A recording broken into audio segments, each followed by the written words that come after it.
Striving for Unity. Halo teman-teman semua, selamat datang di podcast Kanwil Kementerian Jateng.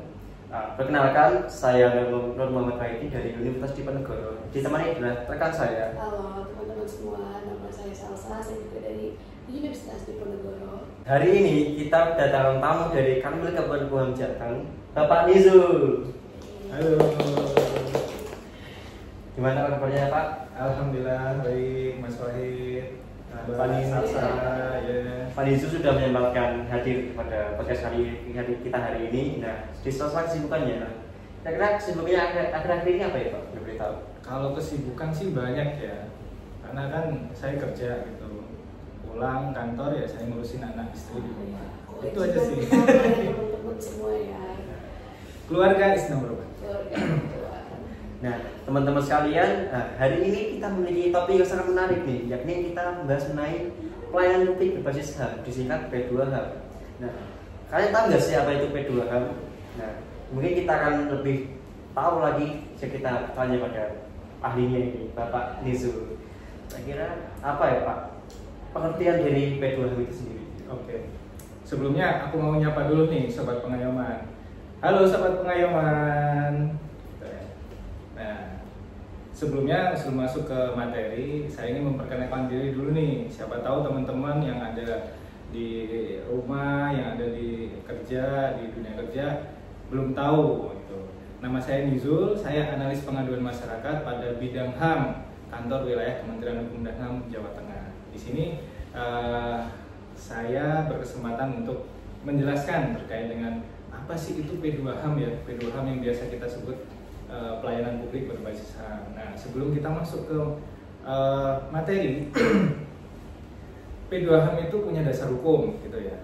Dasar hukumnya sendiri adalah Permen HAM nomor 25 tahun 2023. Nah, apa saja sih yang dibahas di dalam Permen HAM ini? Yang pertama terkait siapa saja yang berhak, yang wajib ikut dalam penilaian P2HAM itu. Yang kedua adalah cara pelaksanaan pelayanan publik berbasis HAM, dan yang ketiga adalah terkait dengan verifikasi dan evaluasi dari tim penilai yang nantinya akan ditentukan siapa yang akan mendapatkan predikat P2HAM oleh menteri gitu. Nah, ada beberapa tahapan nih di P2HAM gitu ya. Yang pertama adalah pencanangan. Nah, pencanangan ini harus dilaksanakan karena apa? Kita tahu sendiri, dalam suatu program yang dibentuk oleh pemerintah itu harus dicanangkan dulu. Nah, siapa saja yang terlibat dalam pencanangan ini? Yang pertama adalah Direktorat Jenderal HAM, otomatis karena selaku pemangku program pemangku program P2HAM-nya itu sendiri. Terus yang kedua adalah unit pelaksana teknis, dalam hal ini bisa kantor wilayah atau yang bisa nanti kita ajak juga dari Pemda gitu ya. Terus yang ketiga nanti ada unsur dari pemerintah daerah gitu. Nah, ini contoh saja ini yang sudah dijalankan ya. Di Kanwil sendiri sudah melaksanakan pencanangan pada 6 Juni 2023 tahun lalu. Nah, pada saat pencanangan kita sudah mengundang Dijen HAM, baik itu memang waktu itu dari Dijen HAM belum bisa datang ke Kanwil, sehingga kita mengundangnya secara virtual gitu ya. Terus yang kedua kita mengundang dari Forkominda, Forum Pimpinan Daerah. Nah, di situ kita mengundang dari Kapolda, dari unsur kejaksaan, dari unsur pengadilan, dan unsur pemerintah daerah seperti Biro Hukum, karena yang sering kita ajak kerjasama adalah Biro Hukum. Terus setelah pencanangan baru kita lanjutkan ke tahap selanjutnya, yaitu tahap pemenuhan data dukung P2HAM gitu. Oke, tadi juga udah disebutin ya beberapa gimana cara penilaian dari P2HAM sendiri. Di sini mungkin dari saya sendiri ya Pak ya, mau tanya, kalau penerima dari predikat P2HAM sendiri itu ada nggak indikator yang bisa dilihat gitu, kalau semisal ada orang yang memang kurang memenuhi atau predikat tersebut itu bisa dicabut? Oke. Nah, kita masuk ke indikator berarti ya ini ya, kita udah masuk ke inti dari apa itu P2HAM sendiri. Nah, satuan kerja atau unit kerja itu berhak mendapatkan predikat P2HAM apabila dia memenuhi indikator-indikator yang sudah ditentukan oleh di dalam Permen Kumham 25 tahun 2003. Apa saja sih indikator itu? Jadi oke, mohon maaf ya saya ngerepek ya ini ya. Oke, mohon maaf ya Bapak Ibu. Nah, yang pertama ada indikator terkait ketersediaan aksesibilitas. Nah, aksesibilitas ini apa aja sih gitu? Yang pertama adalah adanya maklumat pelayanan. Ya, untuk maklumat pelayanan pasti setiap pemerintah daerah maupun kementerian lembaga itu pasti melaksanakan berdasarkan dengan maklumat pelayanan. Jadi pasti harus dipampang di depan itu maklumat pelayanan harus disebutkan. Jadi kayak kami segenap pegawai dan pimpinan pada Kementerian Hukum dan HAM berjanji akan melaksanakan semua tusinya, apapun tusi itu yang ada yang menjadi kewenangan pada kementerian lembaga itu. Nah, yang kedua itu ada informasi layanan dan rambu-rambu untuk kelompok rentan. Nah, kenapa kita ngomongin kelompok rentan? Karena P2HAM ini difokuskan kepada kelompok rentan, baik itu ibu hamil, ibu menyusui, kelompok disabilitas seperti itu, dan lanjut usia ya. Kelompok rentan ini ada beberapa unsur seperti itu. Nah, informasi itu harus terpampang dengan jelas gitu ya. Berikut dengan rambu-rambunya juga. Misalkan kita masuk ke kantor wilayah Kementerian Hukum dan HAM. Masnya udah pernah masuk ke Kemenkumham, Kanwilkumham, kantornya? Sudah kan pasti? Sudah. Oke. Nah, itu kan begitu mbaknya masuk itu kan pasti langsung, oh ini ke ruang layanan, ini ke lobi, ini ke masjid, ini ke tempat parkir, seperti itu. Kemudian yang ketiga terkait dengan adanya pengaduan, adanya penanganan pengaduan. Nah, di setiap layanan itu kan pasti ada yang dalam tanda kutip ya, ada yang nggak terima gitu, ada yang merasa saya ini nggak dapet nih apa yang saya inginkan, otomatis dia harus ngadu, harus melaporkan, harus menyampaikan kepada entah itu ke pejabatnya langsung atau ke pihak luar. Nah, di sini di P2HAM ini harus terpenuhi itu. Jadi adanya loket pengaduan yang bisa mengakomodir aduan-aduan dari pemohon itu sendiri. Kemudian yang keempat adalah layanan khusus bagi kelompok pengunjung rentan. Apa saja sih layanan khusus ini? Yang pertama harus ada petugas layanan yang bisa mengarahkan. Jadi ada petugas layanan yang bisa mengarahkan kelompok rentan ini untuk mendapatkan layanannya, gitu, layanan yang diinginkan. Terus yang kedua, yang kelima yaitu rantai pemandu. Nah, kenapa harus ada rantai pemandu? Nah, salah satu disabilitas, kelompok disabilitas atau pengunjung disabilitas, kita kan nggak menutup kemungkinan bahwa pengunjung itu semuanya normal. Ya mohon maaf, semuanya normal kan nggak mungkin. Kita bisa dapat pemohon itu atau pengunjung itu yang mohon maaf tunanetra ataupun mohon maaf tidak bisa jalan karena ada masalah gitu. Nah, ada rantai pemandu. Nah, rantai pemandu ini tujuannya adalah memandu tunanetra untuk dia dari tempat parkir atau dari tempat dia diturunkan dari kendaraannya agar bisa istilahnya menuju ke tempat layanan seperti itu. Nah, itu sudah terbantu fasilitas yang memang ada di Nah, bentuknya apa ya? Ada dua guiding block gitu. Jadi kita kalau lihat guiding block itu kan ada yang guiding block lurus dan ada guiding block yang bulat-bulat. Kalau lurus itu berarti jalan terus, kalau yang bulat-bulat itu berarti harus hati-hati karena di situ mungkin ada pertigaan, ada belokan atau tanjakan seperti itu. Terus yang keenam ada alat bantu kelompok rentan. Nah, alat bantu ini apa aja sih? Yang ya kita ngomong yang umum ya, karena alat bantu ini memang banyak sekali. Nah, yang umum adalah kursi roda dan alat bantu jalan. Ya, mungkin lebih bisa lebih banyak lagi kayak alat bantu ini bisa huruf braille seperti kayak tunanetra itu kan punya cara untuk membaca ya, meskipun bukan nggak bisa melihat, mohon maaf nggak bisa melihat, tapi dia bisa membaca dengan cara huruf braille tadi gitu.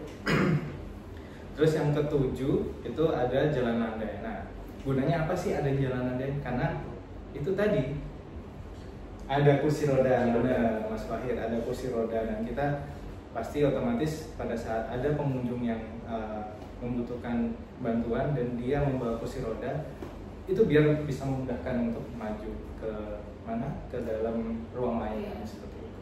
Terus yang terakhir ada jalan. Nah, jalan ini harus bisa menghubung antara penghubung antar tempat parkir, terus ke tempat layanan, terus lanjut ke tempat ibadah apabila pemohon itu mau beribadah. Itu harus jelas, harus benar-benar ada petunjuk arah, harus ada guidingnya biar layanan itu bisa lanjut bisa terlaksana dengan baik. Oke, jadi sudah dijelaskan ya teman-teman bahwa memang kriteria yang dimasukkan tersebut adalah agar dapat mempermudah, terutama bagi kaum rentan itu tersendiri dalam mengakses P2HAM itu tersendiri. Nah, mungkin kita juga perlu bertanya nih Mas. Iya. Kira-kira dalam penilaian dari P2HAM itu prosesnya itu bagaimana ya Mas? Oke. Sebenarnya tadi kalau indikator itu memang masih banyak ya, masih banyak lagi. Cuman kita kalau mau menjelaskan ini satu-satu memang agak panjang ya. Nah, kita masuk ke penilaian. Nah, penilaian ini itu kalau berdasarkan dengan Permenkumham, Peraturan Menteri Hukum dan HAM Nomor 25 Tahun 2003, itu tim penilai dibentuk oleh Menteri langsung. Jadi di situ ada pihak unsur eksternal dan unsur internal. Ada tim Dirjen HAM, ada tim sendiri. Nah, sebelum dilakukan penilaian itu, tim Dirjen HAM itu melakukan verifikasi. Jadi enaknya gitu. Jadi pada saat kita mengupload data dukung sesuai dengan indikator itu, kita diberi waktu untuk memperbaiki. Nah, itu masih istilahnya itu sangat membantu sekali buat satuan kerja maupun kanwil untuk mengetahui mana sih ini yang kurang gitu. Nah, pada saat itu udah sesuai, ini hasil verifikasinya udah sesuai dengan indikator. Nah, itu kita bisa lanjut ke penilaian. Nah, pada saat penilaian ini yang tadi sudah dibentuk oleh Menteri Hukum dan HAM, itu penilaiannya ini ya kita nggak tahu ya bagaimana pertimbangannya. Cuman ada beberapa proses, yaitu penilaian ini dilakukan pada bulan Oktober tahun berjalan. Ini sudah November, berarti seharusnya penilaian itu sudah selesai di kantor pusat di Dirjen HAM. Terus yang kedua adalah penilaian sebagaimana dimaksud tim penilai yang dibentuk oleh menteri yang tadi saya sampaikan. Terus yang ketiga, tim penilai melakukan penilaian terhadap unit kerja yang telah lolos verifikasi. Nah, tadi verifikasi dilakukan oleh Dirjen HAM. Yang bisa dinilai itu adalah yang sudah lolos verifikasi. Jadi tahap verifikasi itu memang dilakukan oleh Dirjen HAM. Terus yang keempat, penilaian dilakukan dengan cara meneliti hasil verifikasi yang sudah dilakukan oleh tim pelaksana P2HAM. Yang terakhir adalah penilaian dilakukan secara transparan. Ya, memang ini kalau tata caranya itu teknisnya itu ya dari kami, dari Kanwil ini menyerahkan sepenuhnya kepada tim menilai. Jadi apapun hasilnya nanti kita anggap itu sebagai sudah final dan itu sudah sesuai dengan apa yang telah kita penuhi di indikator itu. Tadi untuk yang verifikasi itu orang-orang yang ingin mengetahui apakah memang mereka lolos verifikasi itu kira-kira disampaikannya melewati apa? Iya. Nah, kita setiap wilayah itu ada yang pegang, maksudnya wilayah kalau Jawa Tengah ini kan wilayah 2, nah itu ada yang megang dari Dirjen HAM. Maksudnya pegang ini adalah yang istilahnya mengampu. Jadi tim verifikator itu yang bertugas untuk menyeleksi atau memeriksa seluruh indikator dokumen yang telah kita upload. Contoh, kita punya kemarin tuh ada beberapa yang belum terpenuhi. Salah satunya juga terkait dengan guiding block itu ada.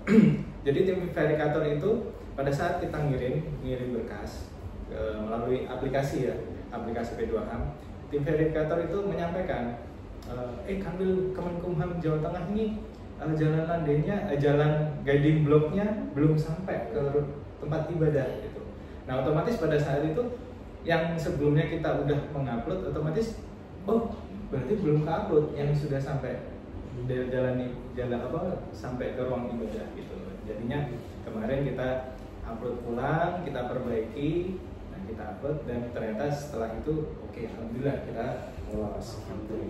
Nah, gimana caranya satuan kerja itu tahu kalau itu lolos apa enggak? Itu tim verifikator dari Dirjen HAM telah setiap periodik itu melakukan istilahnya share ya, membagikan gitu. Ini satuan kerja yang sudah sesuai, belum sesuai, atau belum sama sekali, itu disampaikan. Dan kita punya grup, memang ada grup WA.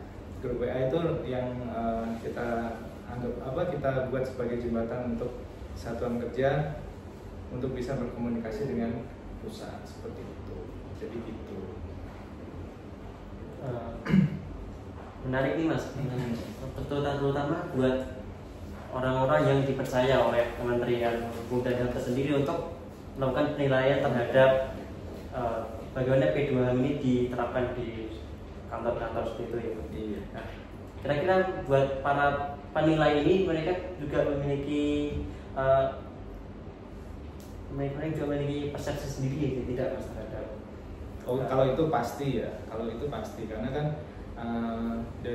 tim penilai ini kan dibentuk bukan dari internal saja gitu loh. Karena tim penilai ini bisa dari pihak luar juga, ada unsur dari pihak luar juga, ada ombudsman di situ, terus ada, kalau nggak salah ada Kementerian Sosial juga di situ. Jadi tidak semuanya, jadi mereka pasti punya anggapan atau pandangan sendiri lah terkait dengan pelaksanaan P2HAM di Kemenkumham, khususnya di Jawa Tengah ini. Jadi mereka persepsinya pasti beda-beda. Banyak pihak terlibat juga ya Pak? Iya, banyak pihak terlibat. Kemudian mungkin ini udah bulan November ya Mas? Iya. Nah pasti kan ada ya, berarti di beberapa kantor itu pasti ada yang kalanya itu misalnya ada guiding block yang belum terpasang, ada juga yang road marker yang juga belum terpasang. Nah kira-kira itu mungkin ada kayak pencabutan dari predikat itu sendiri atau ada. Jadi gini, kalau itu kan berarti kita ngomongin setelah dapat predikat itu ya. Iya.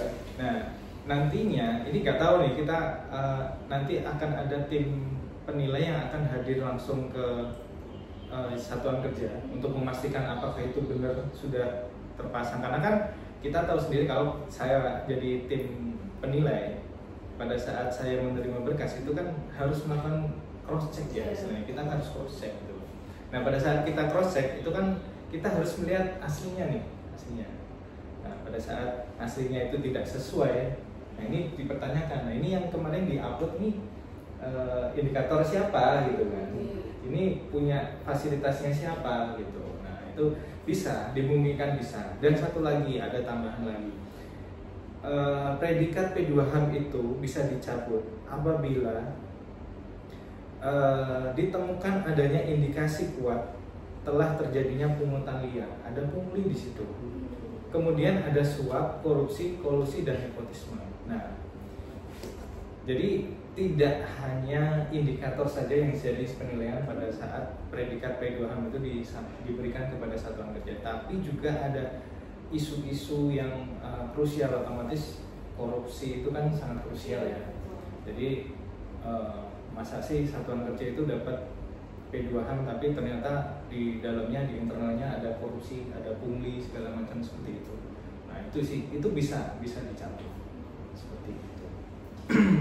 Ya, kemudian ini Mas, menarik nih. Kita kan mengetahui bahwa mungkin orang-orang awam mengetahui mungkin hanya namanya P2HAM ya.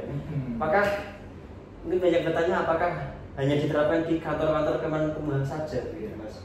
Jadi bagaimana ini Mas? Iya. Nah, memang sebelumnya di Permenkumham sebelumnya itu hanya kita fokus ke internal Kementerian Hukum dan HAM dulu. Jadi seluruh unit kerja, baik itu di kantor wilayah, kantor imigrasi, pemasyarakatan, itu semuanya harus P2HAM. Nah, dengan Permenkumham tahun nomor 25 tahun 2003 ini yang telah disahkan tahun lalu, itu dimungkinkan pemerintah daerah ya, ini bisa kabupaten kota, bisa provinsi, untuk ikut dalam kontestasi P2HAM ini. Nah, caranya hampir sama, ada pengukuhan, ada pelaksanaan, ada verifikasi, dan ada penetapan, seperti itu, sama. Jadi pemerintah daerah kita harapkan juga bisa ikut dan juga bisa memenuhi indikator-indikator yang ditentukan oleh Permenkumham itu sendiri. Seperti itu. Jadi lebih luas lah nanti P2HAM itu, jadi nggak cuma ini kan programnya Kemenkumham aja gitu. Nah, dengan adanya Permenkumham yang baru ini, Pemda juga bisa melaksanakan provinsi, kabupaten, kota. Nah, teman-teman sekalian, bahwa dari pertemuan ini dapat kita simpulkan beberapa hal yang mungkin menarik nih, yakni pelayanan publik berbasis HAM atau P2HAM ini adalah program yang bertujuan untuk memastikan bahwa pelayanan publik memenuhi prinsip hak asasi manusia. Nah, bagi setiap warga negara dan ada dasar hukumnya, yakni Permenkumham nomor 25 tahun 2023. Program ini juga mengutamakan layanan khusus untuk kelompok rentan seperti wanita hamil terutama ya, kemudian lansia, penyandang disabilitas, dan juga anak-anak. Nah, untuk penilaian P2HAM sendiri yang tadi perlu digarisbawahi adalah dilakukan oleh tim khusus yang dibentuk oleh Kemenkumham dan juga beberapa pihak eksternal yang lainnya yang tadi disampaikan. Kemudian dilaksanakan setiap tahun dan mencakup variabel inovasi serta integritas. Nah, predikat P2HAM sendiri adalah diberikan pada saat Hari HAM sedunia. Hari HAM sedunia 10 Desember. 10 Desember tepatnya. Tapi bisa dicabut apabila ditemukan adanya pelanggaran seperti korupsi dan juga pelanggaran lainnya. Terima kasih teman-teman yang memang sudah menonton video ini. Mungkin yang tadinya nggak tahu mengenai P2HAM sendiri atau curious banget, kepo banget, kan udah dijawab juga sama Pak Nizul. Jadi sebelumnya terima kasih Pak Nizul juga udah meluangkan waktu buat di podcast kali ini. Mungkin sekian dari kami. Saya Salsa dan juga rekan saya yang ditemani hari ini Wahid. Jangan lupa teman-teman sekalian buat like, comment, subscribe di YouTube-nya kami teman-teman Jateng.